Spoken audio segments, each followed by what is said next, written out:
ಕುಂಬಳಕಾಯಿ ಕಳ್ಳ ಅಂದ್ರೆ ಎಗಳು ಮುಡ್ಕೊಂಡು ನೋಡಕ್ ಹೋಗ್ಬೇಡ್ರಿ. ಸೊ ನಿನ್ನೆ ಒಂದು ವಿಡಿಯೋ ಮಾಡಿದ್ದೆ, ಅಮಾಯಕರು ಹುಡುಗರು ಹೇಗೆ ಬಳೆಗೆ ಬೀಳ್ಸ್ಕೊಂಡು ಹಾಳು ಮಾಡ್ತಾರೆ ಅಂತ. ಕೆಲವೊಂದ್ ಜನ ಟ್ರಿಗರ್ ಆದ್ರು. ಆ ವಿಡಿಯೋ ಮಾಡಿರೋದು ಬ್ಯಾಡ್ ಬಾಯ್ಸಿಗೆ, ಚಪ್ಪರ್ ಬಾಯ್ಸಿಗೆ ಆಯ್ತಾ. ನೀವು ಗುಡ್ ಬಾಯ್ಸ್ ಆಗಿದ್ರೆ ನೀವ್ ಯಾಕೆ ಅದನ್ನ ರಿಯಾಕ್ಟ್ ಮಾಡ್ತಿದ್ದೀರಾ? ಫಸ್ಟ್ ಆಫ್ ಆಲ್ ಕುಂಬಳಕಾಯಿ ಕಳ್ಳ ಅಂದ್ರೆ ಎಗಳು ಮುಡ್ಕೊಂಡು ನೋಡಕ್ ಹೋಗ್ಬೇಡ್ರಿ ಆಯ್ತಾ. ಸೊ ಅದು ಮಾಡಿರೋದು ಯಾರಿಗೆ ಗೊತ್ತಾ? ಯಾರ ಆ ಥರ ಬಿಹೇವಿಯರ್ ಇರ್ತಾರಲ್ಲ, ಫುಲ್ಲು ಬೆಗ್ ಮಾಡ್ಕೊಂಡು ಹೋಗೋದು, ಲಾಸ್ಟಿಗೆ ಎಲ್ಲ ಸಿಕ್ಕಿದ್ಮೇಲೆ ಉಲ್ಟಾ ಹೊಡಿಯೋದು, ಅಂಥವ್ರಿಗೆ ಆ ವಿಡಿಯೋ. ಇದೇ ರೀತಿ ಇನ್ಸಿಡೆಂಟು ರಿಯಲ್ ಆಗಿದೆ. ನಾನು ವಿಡಿಯೋ ಮಾಡಿದ್ಮೇಲೆ ಸುಮಾರಷ್ಟು DMsಗಳು ಬರುತ್ತೆ ನನಗೆ. ಅದರಲ್ಲಿ ಹೆಂಗೆ ಹೇಳ್ತಾರೆ ಅಂದರೆ, ನಾನು ಏನು ಹೇಳಿದ್ದೀನಲ್ಲ ಎಕ್ಸಾಕ್ಟ್ ಅದೇ ಥರ ಆಗಿರುತ್ತೆ ಸಿಚುವೇಶನ್ಸ್. ಸೊ ಒಬ್ರು ಹೇಳಿದ್ರು, ಒಬ್ಬ ಹುಡುಗ ಎಂತ ಕಚಡ ಬುದ್ಧಿ ಅಂದರೆ 3 ತಿಂಗಳು ಆ ಹುಡುಗಿ ಮನೆ ಹತ್ರ ಹೋಗಿ, ಜಿಮ್ ಹತ್ರ ಹೋಗಿ ಫುಲ್ ಬೆಗ್ ಮಾಡಿದ್ದಾನೆ, ನೀನೇ ಬೇಕು, ಐ ಲವ್ ಯು ಅನ್ನು, ಇನ್ಬಿಟ್ರೆ ಯಾರು ಇಲ್ಲ, ಹಂಗೆ ಹಿಂಗೆ ನಾಡ್ಕೊಂಡಿದ್ದಾನೆ. ಬಟ್ ರಿಯಾಲಿಟಿ ಏನು ಅಂದರೆ, ಅವನಿಗೆ ಆಲ್ರೆಡಿ ಒಂದು ಲವರ್ ಇದ್ಲು. ಸೊ ಅದು ಇದ್ಕೊಂಡು ಅವನಿಗೆ ಈ ಚಟ ಇತ್ತಲ್ಲ, ಆ ಹುಡುಗಿ ಹಿಂದೆ ಹೋಗಿ ಫುಲ್ ಬೆಗ್ ಮಾಡಿದಾಳೆ.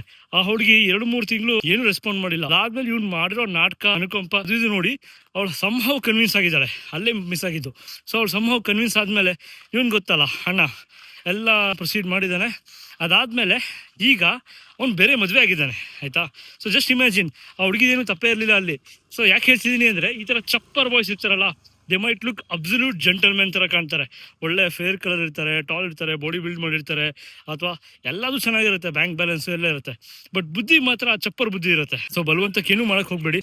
ಇದೊಂದು ಕ್ಲಾಸಿಕ್ ಎಕ್ಸಾಂಪಲ್ ಅಷ್ಟೇ.